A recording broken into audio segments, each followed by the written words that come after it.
जय माता दी भक्तों, आज है नवरात्र का 5वां दिन और रक्त दंतिता के नाम से माता को जाना जाता है।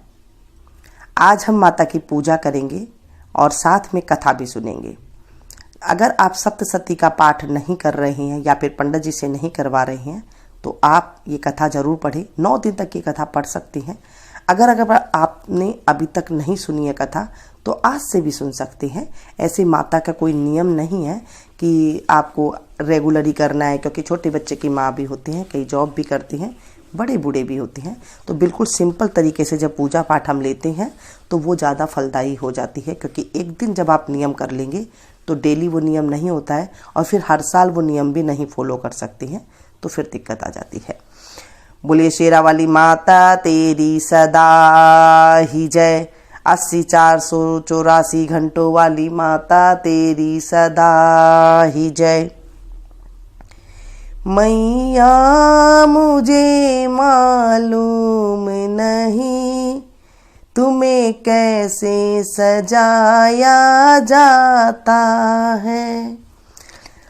मैया मुझे मालूम नहीं तुम्हें कैसे सजाया जाता है। मैया मुझे मालूम नहीं तुम्हें कैसे सजाया जाता है। टीका भी लगाया जाता है, टीका भी लगाया जाता है, बिंदिया भी लगाई जाती है और लाल चुनरिया मल मल की मेरी मैया को उड़ाई जाती है। और लाल चुनरिया मल मल की मेरी मैया को उड़ाई जाती है। मैया मुझे मालूम नहीं तुम्हें कैसे सजाया जाता है। इस तरह से माँ को छोटे छोटे से भजन गा करके आप मन से, दिल से, आंखों में आंसू लेकर के गाएं। माँ आपकी जो भी मनोकामना है वो जरूर पूरी करेगी। ये भक्तों बिल्कुल माँ के सामने आप करके देखना। सर्वमंगल्ये मांगल्ये शिवे सर्वार्थ साधिके शरण्य त्र्यंबके गौरी नारायणी नमोस्तुते। बोले शेरा वाली माता तेरी सदा ही जय। साचे दरबार की जय। नवरात्रा की व्रत कथा। एक बार बृहस्पति जी ने ब्रह्मा जी से कहा, ब्राह्मण आप अत्यंत बुद्धिमान, सर्वशास्त्र और चारों वेदों को जानने वालों में से श्रेष्ठ हैं। हे प्रभु कृपा कर मेरा वचन सुनिए। चैत्र, अश्विन, माघ और आषाढ़ मास के शुक्ल पक्ष में नवरात्रा का व्रत और उत्सव क्यों किया जाता है? हे भगवान, इस व्रत का क्या फल है, किस प्रकार करना उचित है और पहले इस व्रत को किसने किया, सो विस्तार पूर्वक बतलाइए। बृहस्पति जी ने कहा।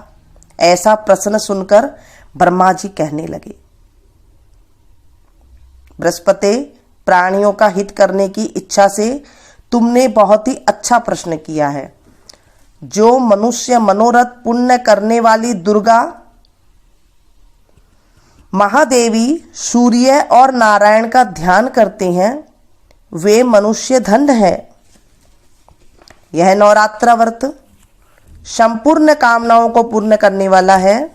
इसके करने से पुत्र चाहने वाले को पुत्र, धन चाहने वाले को धन, विद्या चाहने वाले को विद्या और सुख चाहने वाले को सुख मिल जाता है। इस व्रत को करने से रोगी मनुष्य रोगों से दूर हो जाता है और कारागार में पड़ा हुआ मनुष्य बंधन से छूट जाता है। मनुष्य की तमाम विपत्तियां दूर हो जाती है और उसके घर में संपूर्ण संपत्तियां आकर उपस्थित हो जाती है। बंध्या और काक बंध्या के इस व्रत के करने से पुत्र हो जाता है। ऐसा कोई भी मनोरथ नहीं है जो समस्त पापों को दूर करने वाले इस व्रत के करने से सिद्ध नहीं हो सकता। जो मनुष्य इस अलभ्य देह को पाकर भी नवरात्र का व्रत नहीं करता है, वह माता पिता से हीन हो जाता है, अर्थात उसके माता पिता मर जाते हैं और वह अनेक दुखों को भोगता है। उसके शरीर में कुष्ठ हो जाता है और अंगहीन हो जाता है। उसके संतानोत्पत्ति नहीं होती है। इस प्रकार वह मूर्ख अनेक दुख भोगता है। इस व्रत को न करने वाला निर्दयी मनुष्य धन्य और धान्य से रहित हो, भूख और प्यास के मारे पृथ्वी पर घूमता है और गूंगा हो जाता है। जो सुहागन स्त्री भूल से भी इस व्रत को नहीं करती है, वह पति से हीन होकर नाना प्रकार के दुखों को भोगती है। यदि व्रत करने वाला मनुष्य सारे दिन का उपवास न कर सके तो एक समय भोजन करे और उस दिन बांधवों सहित नवरात्र व्रत की कथा का श्रवण करे। ब्रह्मा जी ने आगे कहा, बृहस्पति, जिसने पहले इस महाव्रत को किया है उसका पवित्र इतिहास मैं तुम्हें सुनाता हूं। तुम सावधान होकर सुनो। इस प्रकार ब्रह्मा जी के वचन सुनकर बृहस्पति जी बोले, हे ब्राह्मण, मनुष्यों का कल्याण करने वाले इस व्रत के इतिहास को मेरे लिए कहो, मैं सावधान होकर सुन रहा हूं। आपकी शरण आए हुए मुझ पर कृपा करो। ब्रह्मा जी बोले, पीठत नाम के मनोहर नगर में एक अनाथ नाम का ब्राह्मण रहता था। वह भगवती दुर्गा का भक्त था। उसके संपूर्ण सद्गुणों युक्त मानो ब्रह्मा जी की सबसे पहली रचना थी। ऐसी यथार्थ नाम वाली सुमति नाम की एक अत्यंत सुंदर कन्या पैदा हुई। वह कन्या सुमति अपने घर पर बालकपन में अपनी सहेलियों के साथ क्रीड़ा करती हुई इस प्रकार बढ़ने लगी जैसे शुक्ल पक्ष की चंद्रमा की कला बढ़ती है। उसका पिता प्रतिदिन दुर्गा जी की पूजा और होम किया करता था। उस समय वह भी नियम से वहां उपस्थित होती थी। एक दिन वह सुमति अपनी सखियों के साथ खेलने में लग गई और भगवती का पूजन में उपस्थित नहीं हुई। उसके पिता को पुत्री को ऐसा असावधानी देखकर क्रोध आया और पुत्री से कहने लगा, हे दुष्ट पुत्री, आज प्रभात से तुमने भगवती का पूजन नहीं किया। इस कारण मैं किसी कुष्ठी और दरिद्र मनुष्य के साथ तेरा विवाह करूंगा। इस प्रकार कुपित पिता के वचन सुनकर सुमति को बड़ा दुख हुआ और पिता से कहने लगी, हे पिताजी, मैं आपकी कन्या हूं। मैं आपके सब तरह से अधीन हूं। जैसे आपकी इच्छा हो वैसे ही करो। रोगी, कुष्ठी अथवा और किसी के साथ जैसी तुम्हारी इच्छा हो मेरा विवाह कर सकते हो। होगा वही जो मेरे भाग्य में लिखा है। मेरा तो इस पर पूर्ण विश्वास है। मनुष्य न जाने कितने मनोरथ को चिंतन करता है, पर होता वही है जो भाग्य में विधाता ने लिखा है। जो जैसा करता है उसको फल भी उसी कर्म के अनुसार ही मिलता है, क्योंकि कर्म करना मनुष्य के अधीन है पर फल देव के अधीन है। जैसे अग्नि में पड़े हुए तृणादि उसको अधिक प्रदीप्त कर देती है, उसी तरह अपनी कन्या के ऐसे निर्भयता से कहे हुए वचन को सुनकर उस ब्राह्मण को अधिक क्रोध आया। तब उसने अपनी कन्या का एक कुष्ठी के साथ विवाह कर दिया और अत्यंत क्रुद्ध होकर पृथ्वी से कहने लगा, पुत्री से कहने लगा कि जाओ जाओ, जल्दी जाओ, अपने कर्म का फल भोगो। देखें केवल भाग्य भरोसे रहकर क्या करती हो। इस प्रकार से कहे हुए पिता के कटु वचनों को सुनकर सुमति अपने मन में विचार करने लगी कि अहो, मेरा बड़ा दुर्भाग्य है जिससे मुझे ऐसा पति मिला। इस तरह से अपने दुख को विचार करती हुई वह सुमति अपने पति के साथ वन को चली गई।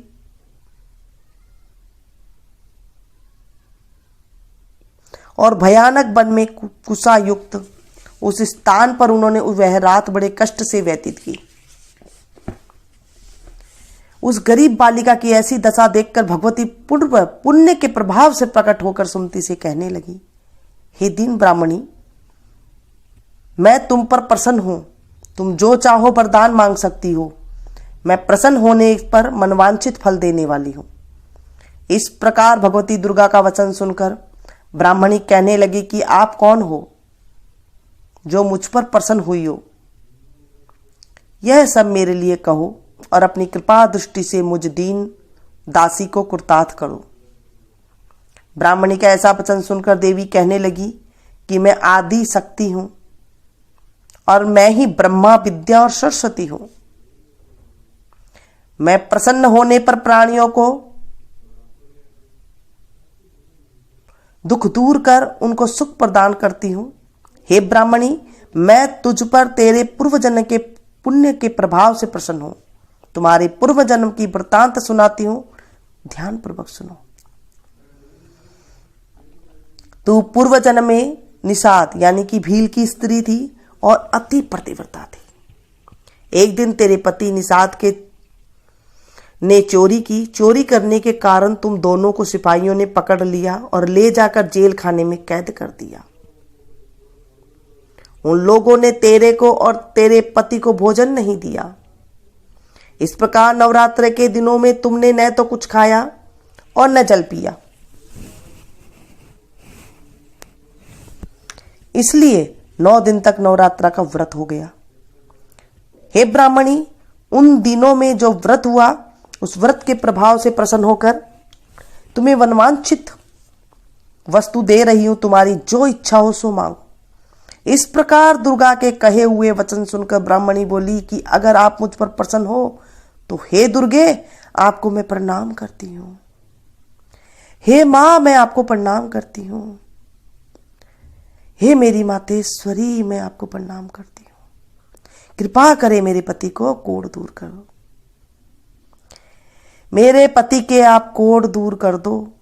देवी कहने लगी कि उन दिनों में जो तुमने व्रत किया था उस व्रत के एक दिन का पुण्य अपने पति को कोढ़ दूर होने के लिए अर्पण करो।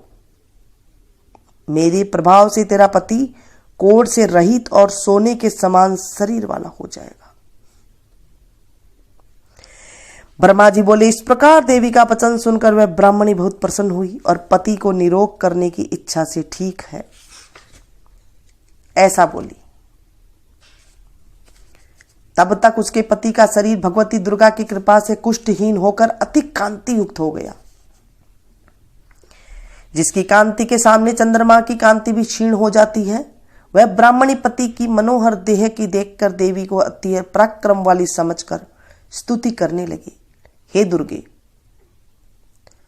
आप दुर्गत को दूर करने वाली, तीनों जगत का संताप हरने वाली, समस्त दुखों को दूर करने वाली, रोगी मनुष्य को निरोग करने वाली, प्रसन्न होने पर मनवांछित वस्तु देने वाली और दुष्ट मनुष्य का नाश करने वाली हो। तुम तो सारे जगत की माता और पिता हो। हे अम्बे, मुझ अपराध रहित अबला का मेरे पिता ने कुष्ठी के साथ विवाह कर मुझे घर से निकाल दिया। उसकी निकाली हुई पृथ्वी पर घूमने लगी। आपने ही मेरा इस आपत्ति रूपी समुद्र से उद्धार किया है। हे देवी, आपको प्रणाम करती हूं। मुझ दीन की रक्षा करो। ब्रह्मा जी बोले कि हे बृहस्पति, इसी तरह उस सुमति ने मन में देवी की बहुत स्तुति की। उससे की हुई स्तुति सुनकर देवी को बहुत संतोष हुआ और ब्राह्मणी से कहने लगी कि हे ब्राह्मणी, तुम्हारे उद्दालक नाम का एक अति बुद्धिमान, धनवान, कीर्तिमान और जितेंद्रिय पुत्र शीघ्र ही होगा। ऐसा कहकर वह देवी उस ब्राह्मणी से फिर कहने लगी कि हे ब्राह्मणी, और जो कुछ तेरी इच्छा हो वही मनवांछित वस्तु मांग सकती है। ऐसा भगवती दुर्गा का वचन सुनकर सुमति बोली कि हे भगवती दुर्गे, अगर आप मेरे ऊपर प्रसन्न हो तो कृपा करके मुझे नवरात्रि व्रत विधि बतलाइए। हे दयावती, हे मां, जिस विधि से नवरात्रा व्रत करने से आप प्रसन्न हो जाती हैं उस विधि का और उसके फल का मेरे लिए विस्तार से वर्णन करो मां। इस प्रकार ब्राह्मणी के वचन सुनकर दुर्गा जी माता कहने लगी, हे ब्राह्मणी, मैं तुम्हारे लिए संपूर्ण पापों को दूर करने वाली नवरात्र व्रत विधि को बतलाती हूं, जिसके सुनने से समस्त पाप, तमाम पापों से छूटकर मोक्ष की प्राप्ति हो जाती है। तुम धन्य हो, सुनो। अश्विनी मास के शुक्ल पक्ष की प्रतिपदा से लेकर 9 दिन तक विधि पूर्वक व्रत करे। यदि दिन भर का व्रत न कर सके तो एक समय का भोजन करे। पढ़े लिखे ब्राह्मणों से पूछकर घट स्थापना करे और वाटिका बनाकर उसको प्रतिदिन जल से सींचे। महाकाली, महालक्ष्मी और महासरस्वती की मूर्तियां बनाकर उनकी नित्य विधि सहित पूजा करे और पुष्पों से विधि पूर्वक अर्घ दे। बीजोरा के फूल से अर्घ देने से रूप की प्राप्ति होती है, जायफल से कीर्ति की प्राप्ति होती है, दाख से कार्य की सिद्धि होती है, आंवले से सुख और केले से भूषण की प्राप्ति होती है। इस प्रकार फलों से अर्घ देकर यथाविधि हवन करें। खांड, घी, गेहूं, शहद, जौ, तिल, बिंब, नारियल, दाख और कदम, इनसे हवन करें। गेहूं से होम करने से लक्ष्मी की प्राप्ति होती है। खीर व चंपा के फूलों से धन और पत्तों से तेज और सुख की प्राप्ति होती है। आंवले से कीर्ति और केले से पुत्र की प्राप्ति होती है। कमल से राज सम्मान और दाखों से सुख संपत्ति की प्राप्ति होती है। खांड, घी, नारियल, शहद, जौ और तिल, इनसे तथा फलों से होम करने से मनवांछित वस्तु की प्राप्ति होती है। व्रत करने वाला मनुष्य इस विधान से होम कर आचार्य को अत्यंत नम्रता के साथ प्रणाम करे और यज्ञ की सिद्धि के लिए उसे दक्षिणा दे। इस महाव्रत को पहले बताई हुई विधि के अनुसार जो कोई करता है उसके सब मनोरथ सिद्ध हो जाते हैं। इसमें तनिक भी संशय नहीं है। इन 9 दिनों में जो कुछ दान आदि किया जाता है उसका करोड़ों गुना फल मिलता है, कोटि कोटि गुना फल मिलता है। इस नवरात्र में व्रत करने से ही अश्वमेघ यज्ञ का समान फल मिलता है। हे ब्राह्मणी, इन संपूर्ण कामनाओं को पूर्ण करने वाले उत्तम व्रत को तीर्थ, मंदिर अथवा घर में ही विधि के अनुसार ही करें। ब्रह्मा जी आगे बोले, बृहस्पति, इस प्रकार ब्राह्मणी के व्रत की विधि और फल बताकर देवी अंतर्ध्यान हो गई। जो मनुष्य या स्त्री इस व्रत को भक्ति पूर्वक करता है वह इस लोक में सुख पाकर अंत में दुर्लभ मोक्ष को प्राप्त होता है। हे बृहस्पति, यह दुर्लभ व्रत का महत्तम मैंने तुम्हारे लिए बतलाया है। ब्रह्मा जी के वचन सुनकर बृहस्पति जी आनंद के कारण रोमांचित हो गए और ब्रह्मा जी से कहने लगे, हे ब्रह्मा जी, आपने मुझ पर अति कृपा की जो अमृत के समान इस नवरात्रि व्रत का महत्तम सुनाया है। हे प्रभु, आपके बिना और कौन इस महत्तम को सुना सकता है।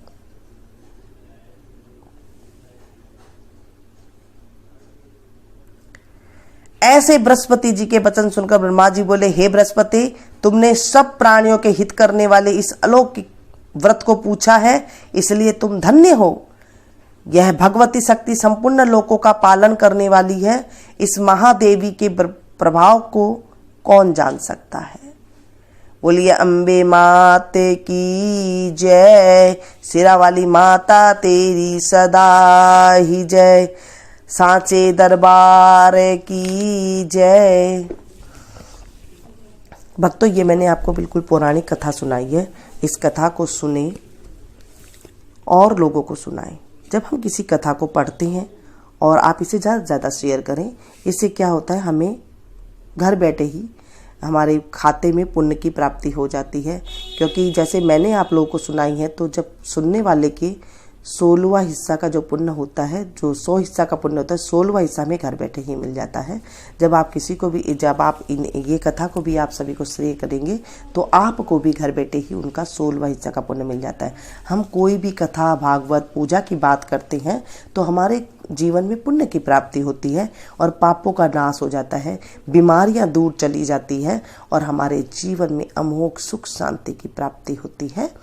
ये हमारे शास्त्रों में लिखा गया है। मिलती हूँ फिर से एक नई वीडियो में नई जानकारी के साथ। तब तक आप लोग देखते रहिए मीनू संगीत। Thank you. जय माता दी भक्तों, आज है नवरात्रा का 5वां दिन और रक्त दंतिता